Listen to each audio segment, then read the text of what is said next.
शेरू, जो जंगल के पास वाले गांव में रहता था, हर रात अपने टेड़ी के बिना नहीं सोता था। लेकिन उस रात जब सोने का वक्त आया, टेड़ी गायब था। मेरा टेड़ी कहाँ गया? शेरू बिना कुछ सोचे समझे जंगल की ओर निकल पड़ा। रात गहरी और जंगल डरावना था, लेकिन शेरू ने हिम्मत नहीं छोड़ी। जंगल में चलते चलते उसे एक पुरानी झोपड़ी दिखाई दी। खिड़की में कोई डरावनी परछाई खड़ी थी। शेरू अंदर गया और वहां उसका टेड़ी। लेकिन जैसे ही उसने टेड़ी को उठाया, टेड़ी बड़ा हो गया, लाल आंखें, बड़े बड़े दांत, शेरू की तरफ झपट पड़ा। बचाओ! शेरू भागा और टेड़ी उसके पीछे। आखिरकार शेरू एक खोखले पेड़ में छिप गया और एक बोर्ड पकड़ा। मुझे बचाओ, लाइक और सब्सक्राइब करो। शेरू का क्या होगा जानने के लिए पार्ट 2 कमेंट करें। एक दिन समंदर किनारे शेरू रेत का सबसे बड़ा किला बना रहा था।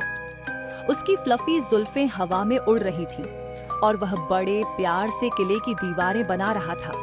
तभी अचानक एक शरारती लड़का आया और जोर से हंसते हुए शेरू के किले को तोड़ दिया। शेरू गुस्से से चिल्लाया, अरे ये क्या किया? गुस्से में उसने लड़के को धक्का दे दिया और जैसे ही वह गिरा, एक बड़ी लहर आई और उसे बहा ले गई। शेरू का दिल जोर जोर से धड़कने लगा। वह डरकर घर भागा, बिना पीछे देखे। घर पहुंचकर उसकी मां ने शेरू के चेहरे पर डर देखा और पूछा, क्या हुआ शेरू?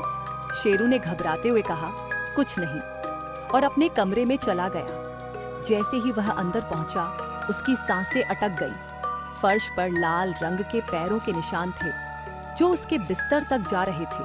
वह डरते हुए चिल्लाया। उसकी मां दौड़कर कमरे में आई और पूछा, क्या हुआ? तब शेरू ने सब कुछ समझाया कि कैसे उसने लड़के को धक्का दिया और वह लहरों में बह गया। उसकी मां ने उसे गले लगाया। तभी शेरू की नजर दीवार पर गई, जहां लिखा था, मैं बदला लूंगा।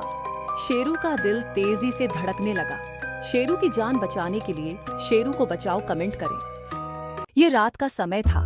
शेरू, छोटा शेर, सोने की तैयारी कर रहा था। तभी अचानक दरवाजे पर दस्तक हुई। ठक ठक ठक। शेरू चौंक कर उठ गया और खुद से बड़बड़ाया, इतनी रात को कौन हो सकता है?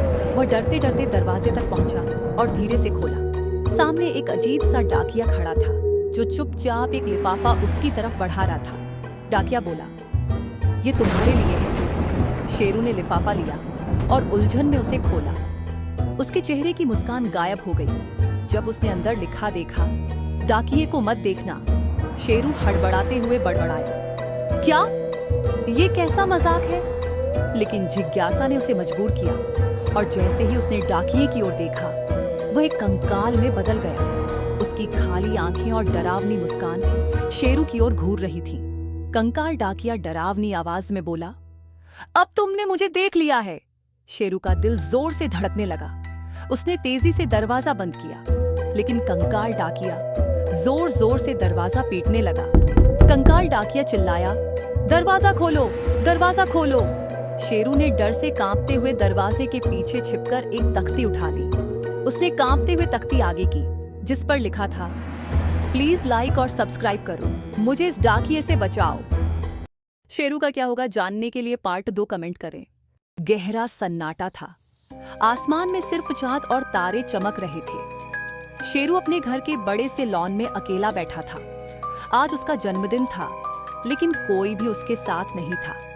उसकी बड़ी मासूम आंखें जन्मदिन के केक पर टिकी थी, जिसमें 3 मोमबत्तियां जल रही थी। चारों ओर से हल्की हल्की ठंडी हवा चल रही थी, जिससे मोमबत्तियां हिल रही थी। शेरू ने उदास होकर एक गहरी सांस ली और मोमबत्तियां बुझाने के लिए झुका ही था कि अचानक हवा में हंसी और बच्चों के कदमों की आवाज गूंजने लगी। शेरू चौंक गया। उसकी आंखें हैरानी से फैल गईं। वो उठकर इधर उधर देखने लगा। तभी अंधेरे में से कुछ बच्चे दौड़ते हुए उसके पास आए। उनके हाथों में तोहफे थे और चेहरे पर बड़ी अजीब सी मुस्कान। एक बच्चे ने कहा, सरप्राइज। शेरू हक्का बक्का खड़ा रहा। फिर धीरे धीरे उसकी आंखों में खुशी झलकने लगी। मुझे लगा मैं अकेला हूं, उसने राहत की सांस लेते हुए सोचा। बच्चों ने उसके चारों ओर घेरा बनाकर उसे हैप्पी बर्थडे गाना शुरू कर दिया। शेरू अब बहुत खुश था। वो भी तालियां बजाने लगा। एक बच्चा उसकी तरफ बढ़ा और कहा, ये तुम्हारे लिए है शेरू। शेरू ने उत्सुकता से तोहफा खोला। उसके चेहरे पर खुशी की चमक थी, मानो अब उसकी सारी उदासी खत्म हो गई हो। लेकिन जैसे जैसे रात गहराती जा रही थी, बच्चों की हंसी थोड़ी अजीब लगने लगी। वो तेजी से नाचने लगे। उनकी आवाजों में कुछ अजीब सा बदलाव था, लेकिन शेरू मस्ती में खोया हुआ था। उसने ध्यान नहीं दिया। फिर दूर से पेड़ों के पीछे से गांव के कुछ लोग उन्हें देख रहे थे। उनमें से एक ने कहा, ये शेरू रात के इस वक्त किसके साथ खेल रहा है? अंधेरे में ये क्या चल रहा है? दूसरे ने फुसफुसाते हुए कहा, मुझे ये कुछ ठीक नहीं लग रहा। रात और भी अंधेरी हो गई थी। अचानक बच्चे धीरे धीरे गायब होने लगे। एक एक करके वो धुंध में घुलने लगे, जैसे कभी थे ही नहीं। शेरू अभी भी खुश थक कर बैठ गया और मुस्कुराते हुए बोला, अलविदा दोस्तों। अगली सुबह शेरू गांव में घूम रहा था। चेहरे पर वही मुस्कान थी। तभी एक गांव वाला उसके पास आया और पूछा, शेरू, कल रात तुम किसके साथ थे? हमने देखा तुम पार्टी कर रहे थे, मगर तुम्हारे साथ तो कोई नहीं था। शेरू ने हैरानी से जवाब दिया, नहीं, वो मेरे नए दोस्त थे। वो सब मेरी जन्मदिन पार्टी में आए थे।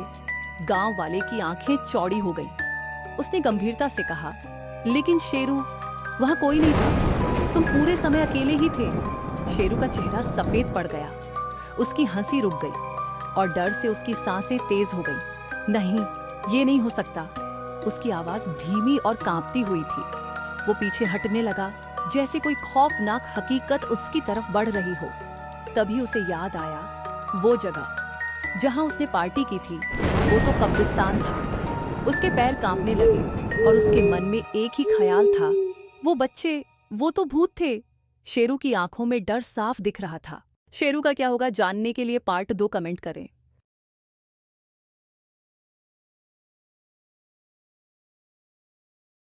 शेरू एक डिलीवरी बॉय अपने मोटर बाइक के पास गांव में खड़ा है। आज उसे एक खास डिलीवरी करनी है। अचानक उसका फोन बजता है और एक नोटिफिकेशन आता है। उसे पता चलता है कि उसे पुरानी चुड़ैल के घर डिलीवरी करनी है। शेरू थोड़ी चिंतित होता है, लेकिन पैसों की जरूरत उसे आगे बढ़ाती है। वह मोटर बाइक चलाते हुए जंगली रास्ते पर जाता है, जहां चारों ओर पेड़ और धुंध फैली होती है। शेरू डरते हुए सोचता है, ये जंगल तो बहुत डरावना है, कहीं भूत तो नहीं है। जब वह चुड़ैल के घर के सामने रुकता है, तो गहरी सांस लेते हुए खुद को हिम्मत देता है। दरवाजा खुलता है और चुड़ैल उसे देखकर हंसती है। वह शेरू से कहती है, आओ, मेरे पास तुम्हारे लिए कुछ खास है। चुड़ैल एक गिलास पानी पेश करती है और शेरू उसे पी लेता है। जैसे ही वह वहां से जाने लगता है, चुड़ैल उसे रोकते हुए कहती है, नाउ, कहाँ जा रहे हो? तुम तो डिलीवरी हो। ये सुनकर शेरू चौंक जाता है और घबरा कर गिरते हुए मदद के लिए चिल्लाता है, कोई मेरी मदद करो। फिर वह बेहोश हो जाता है और चुड़ैल उसके पास खड़ी होकर जोर जोर से हंसती है। उसके चेहरे पर एक सिनिस्टर मुस्कान होती है। शेरू का क्या होगा जानने के लिए पार्ट 2 कमेंट करें। शेरू को अपनी बकरियों से बहुत प्यार था। एक रात वह अपनी बकरियों को खाना खिला रहा था। तभी अचानक उसे बाहर से कोई आवाज सुनाई दी, शेरू। उसने बाहर झांका, लेकिन वहां कोई नहीं था। थोड़ी देर बाद फिर से वही आवाज आई और यह सुनकर शेरू बहुत डर गया।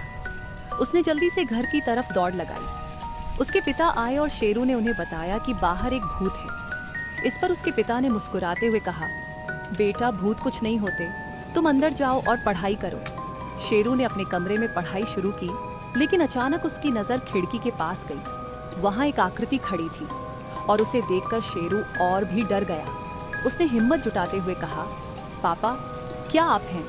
तभी उसके पिता पीछे से आए और बोले, बेटा, तुम इतनी रात बाहर क्या कर रहे हो?